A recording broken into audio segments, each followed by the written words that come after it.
आज हम बीए द्वितीय वर्ष मध्यकालीन भारत के प्रथम टॉपिक प्रारंभिक तुर्की आक्रमण और राजपूत प्रतिरोध के विषय में बात करेंगे। मध्य और पश्चिमी एशिया में होने वाली घटनाएं हमेशा से ही भारत को प्रभावित करती रही हैं और प्राचीन काल से ऐसा होता आया है। और 7वीं शताब्दी में जब अरब राज्य का उदय हुआ तो उन्होंने भी भारत पर प्रसार करने की योजना बनाई और बाद में जब तुर्कों का उदय मध्य एशिया में हुआ तो उन्होंने भी भारत में आक्रमण की गति को बनाए रखा और उनका मूल उद्देश्य आर्थिक स्थिति को समृद्ध करना था, क्योंकि भारत हमेशा से ही समृद्ध देश में गिना जाता था और वो यहाँ पर आक्रमण करके अपनी आर्थिक समृद्धि को पूरा करना चाहते थे।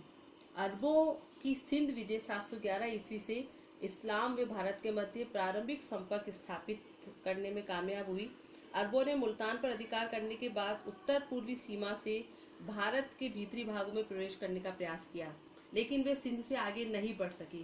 इसके अनेक कारण थे, जैसे कि राजस्थान और पश्चिमी भारत के गुर्जर प्रतिहार शासक तथा गुजरात के चालुक्य राजा इतने शक्तिशाली थे कि वे अरबों के आक्रमणों को नाकाम कर सके। अरबों की सिंध विजय अस्थायी सिद्ध हुई। इतिहासकार डॉक्टर ए एल श्रीवास्तव का भी मानना है कि राजनीतिक दृष्टि से सिंध विजय को भारतीय इतिहास की एक साधारण घटना माना जा सकता है। भारत में स्थायी मुस्लिम राज्य की स्थापना तुर्कों द्वारा की गई। तुर्कों ने 9वीं एवं 10वीं सदी में भारत पर आक्रमण किए। ये मध्य एशिया के गजनी राजवंश के थे। तुर्कों ने विशाल साम्राज्य की स्थापना की थी। 10वीं सदी से तुर्क काबुल के हिंदूशाही राज्य के संपर्क में आए। भारत में भीतर तक प्रवेश पाने का श्रेय महमूद गजनवी को है, यद्यपि भारत में राज्य स्थापित करने का श्रेय संसबनी वंश के मोहम्मद गोरी को है। गजनवी वंश या यामीनी वंश का संस्थापक अल्पतगीन नामक एक तुर्क गुलाम था।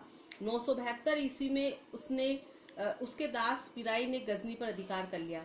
उसके शासनकाल में भारत के उत्तर पश्चिम में स्थित हिंदू शाही राज्य के शासक जयपाल ने अपने पुत्र के नेतृत्व में एक शक्तिशाली सेना गजनी पर आक्रमण करने के लिए भेजी थी।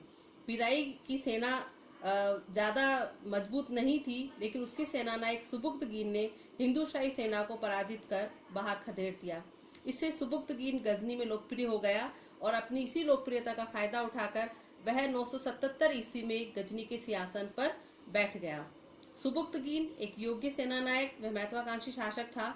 उसके शासनकाल में गजनी और हिंदू शाही राज्य के मध्य संघर्ष की शुरुआत हुई, जो महमूद गजनवी के समय तक चलता रहा, जिसके परिणाम स्वरूप हिंदू शाही राज्य समाप्त हो गया।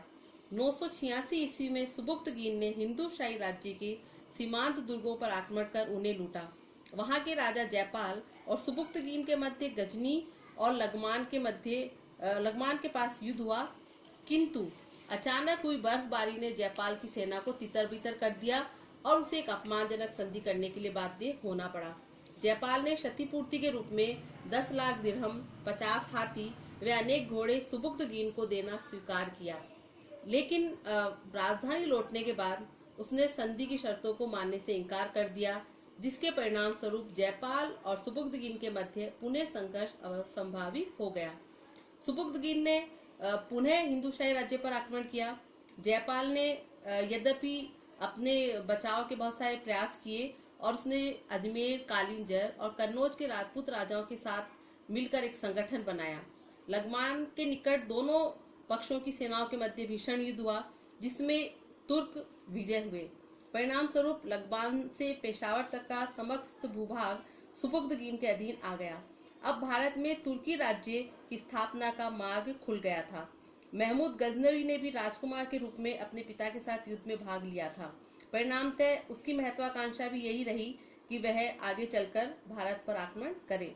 डॉक्टर ईश्वरी प्रसाद का मानना है कि यद्यपि सुबुक्तगीन के आक्रमणों द्वारा भारत विजय तो न हुई, तथापि तुर्कों को उस मार्ग का ज्ञान अवश्य हो गया जिस पर चलकर बाद में उन्होंने भारत में तुर्की साम्राज्य की स्थापना की। इस प्रकार हम देखते हैं कि भारत पर तुर्कों के आक्रमण की शुरुआत सुबुक्तगीन के समय में हुई, लेकिन इसको बढ़ावा जो है महमूद गजनवी के समय पर मिला। और अगली कक्षा में हम ये बात करेंगे कि महमूद गजनवी ने किस प्रकार भारत पर आक्रमण किए, उसके कारण क्या थे और उसकी सफलता के क्या कारण रहे। धन्यवाद।